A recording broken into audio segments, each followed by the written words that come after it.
Assalamualaikum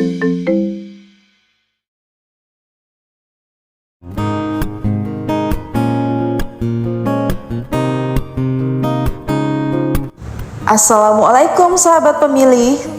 Hari ini PPS dan Sekretariat PPS Kelurahan Papang bersama dengan Ibu PKD Kelurahan Papang melakukan sosialisasi pemilu 2024 terkait jenis warna surat suara, DPTB, dan juga mengajak masyarakat agar tidak golput. Tapi selalu ku coba tuh mengindahkanmu. Warahmatullahi wabarakatuh.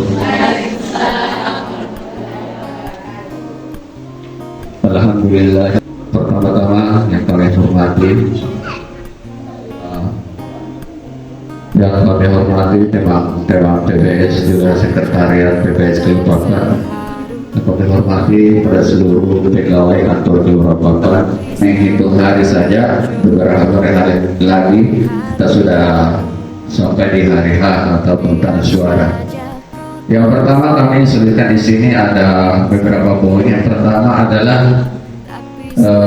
memperkenalkan jenis surat suara. Dari sekalian kita lanjutkan solusi kita. Yang pertama jenis surat suara warna abu-abu itu menunjukkan pemilihan presiden dan wakil presiden. Sekali lagi, warna abu-abu pemilihan presiden dan wakil presiden. Bisa ya Bu? Lanjut, itu jenis surat suara warna kuning itu adalah pemilihan Dewan Perwakilan Rakyat Republik Indonesia, dikenalnya DPR RI. Selanjutnya, jenis surat suara warna merah itu adalah pemilihan Dewan Perwakilan Daerah atau DPD RI. Selanjutnya, jenis surat suara warna biru menunjukkan pemilihan Dewan Perwakilan Rakyat Daerah Provinsi. Kemudian yang terakhir, jenis surat suara warna hijau itu adalah pemilihan Dewan Perwakilan Rakyat Daerah Kabupaten Kota. Jadi itulah 5 jenis surat suara yang akan kita gunakan pada hari H tentunya di TPS. Kemudian sampai kita golput, golput itu tidak dihitung suaranya. Jadi sedangkan suara kita itu sangat berharga bagi pemimpin kita yang akan duduk di kursi kabupaten, provinsi, di pusat dan presiden nanti. Baik, kemudian yang ketiga, kalau pemilih tidak lama lagi kami akan pendaftaran KPPS. Oleh karena itu jangan lupa sediakan berkas kita nanti. Untuk sampai saat sebanyak 70 orang, karena di setiap TPS berjumlah 7 orang, sedangkan TPS yang ada di Kelurahan Papang itu berjumlah 10, jadi 7 kali 10 70 orang. Jadi kita akan merekrut KPPS itu sendiri menjadi penyelenggara pemungutan suara.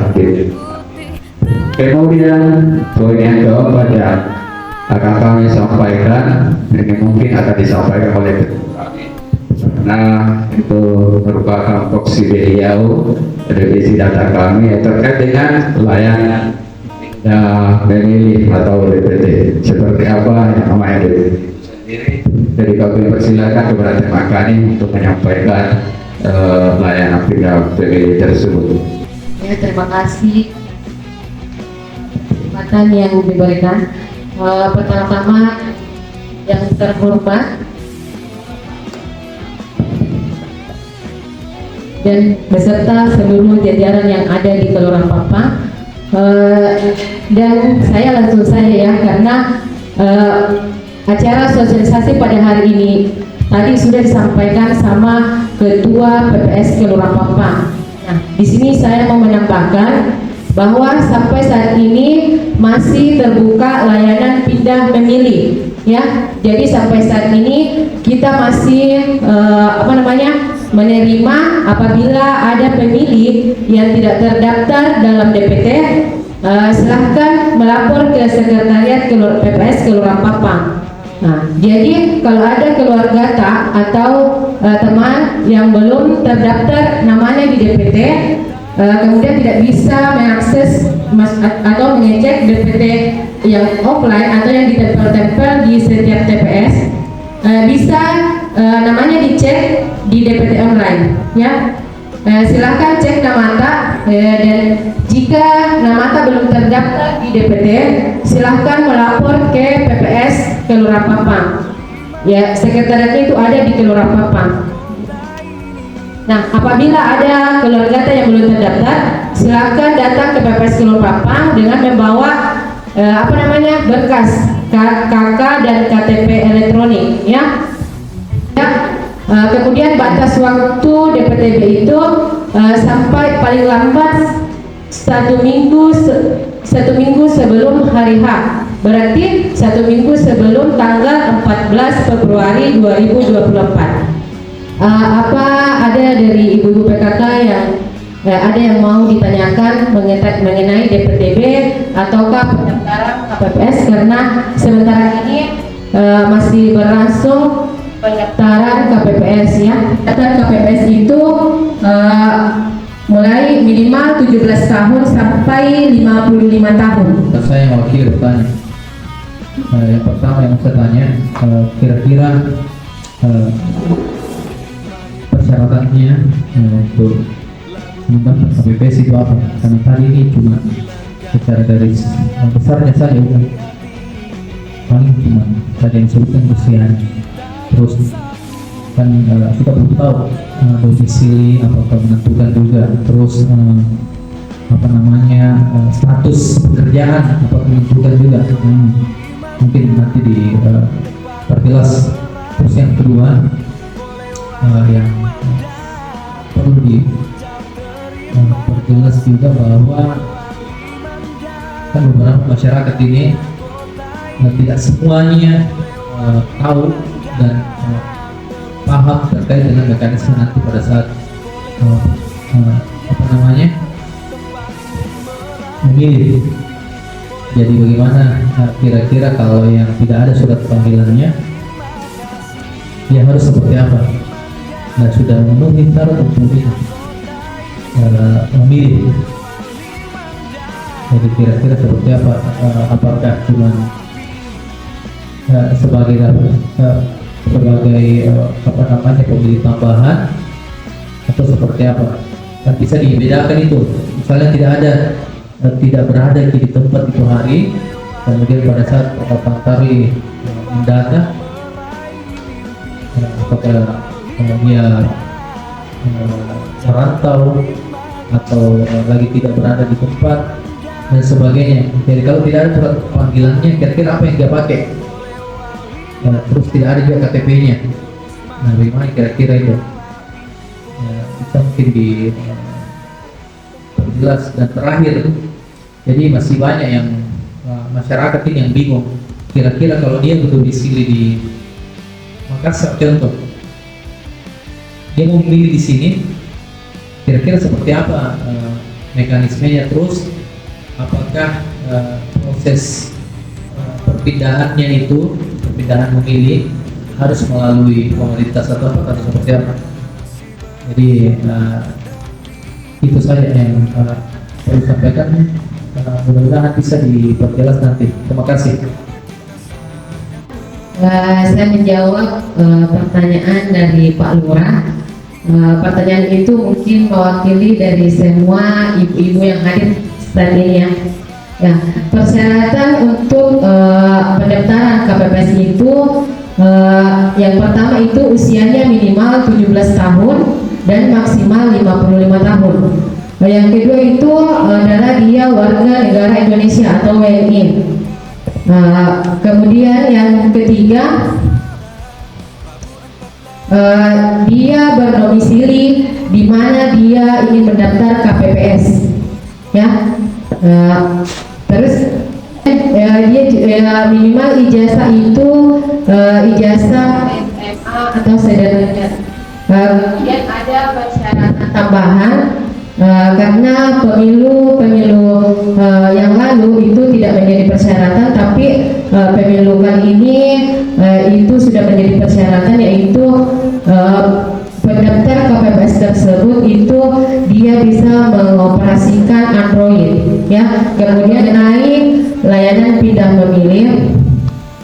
Semisal ada pemilih yang misalnya dia bekerja di tempat yang lain, sedangkan alamatnya dia berada di Kelurahan Papang semisalnya, kemudian yang bersangkutan tersebut berada di Makassar, tapi pada hari H itu dia tidak bisa pulang untuk hadir pada saat hari H itu bisa. Makanya pelayanan DPTB itu dibuka sampai paling lambat 1 minggu sebelum hari H.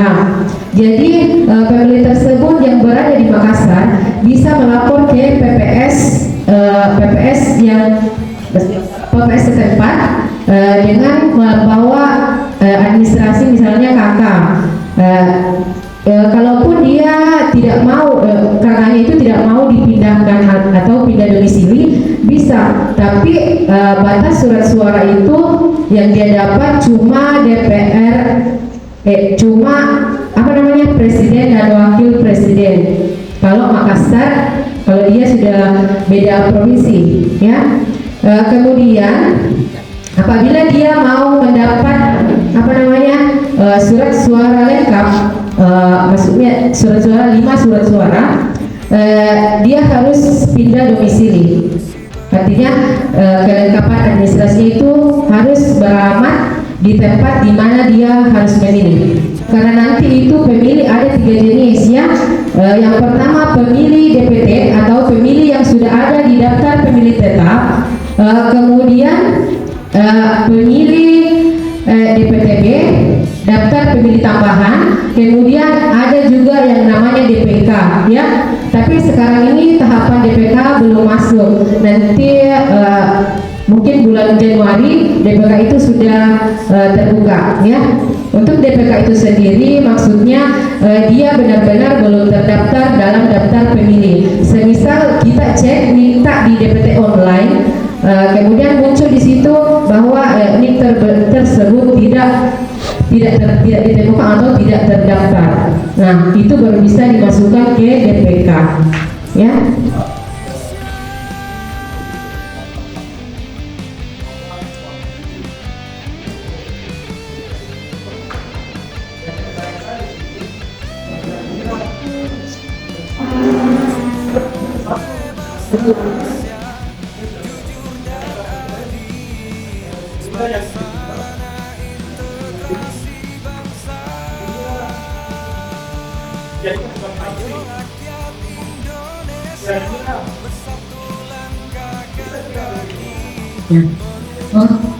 Ya, terima kasih. Langsung saya jawab, ya, itu bisa, ya. Selama yang mendaftar KPPS itu dia dia bisa netral, ya. Kalau istrinya dia jadi tim sukses atau apa, itu tidak jadi masalah, ya. Ini bukan pertanyaan, masukan ini atau tambahan bahwa di lingkungan kita di Kelurahan Papang pada khususnya kita tidak bisa berpikir masih banyak yang tidak mengerti terkait dengan ini, karena memang mungkin sosialisasinya belum merata.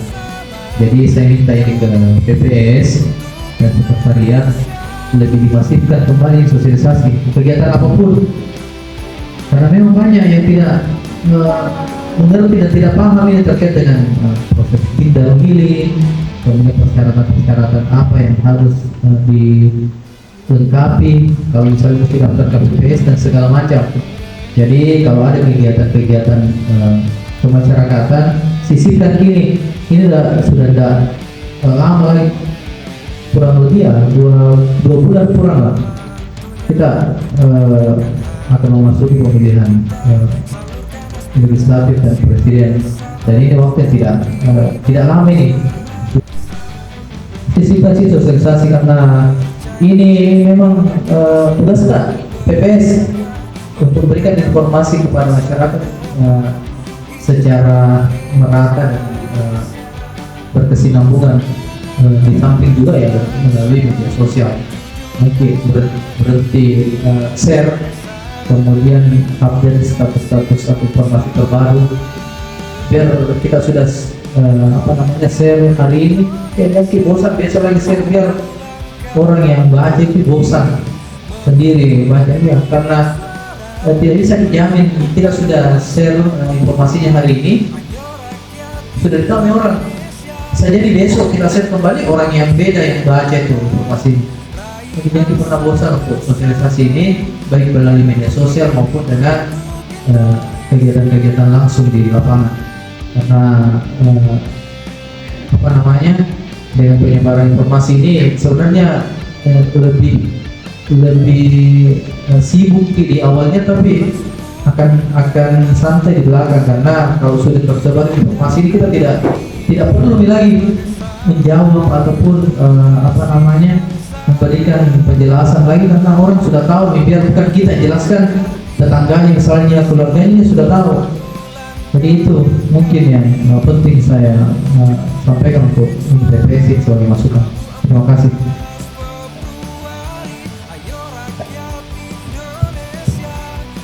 Ya, demikianlah tadi untuk sosialisasi dari PPS. Ibu-ibu juga yang sudah hadir pada hari ini mungkin bisa disampaikan kepada keluarganya, kepada teman atau tetangganya tentang informasi yang didapatkan pada hari ini. Sekian, terima kasih untuk perhatiannya. Wassalamualaikum warahmatullahi wabarakatuh.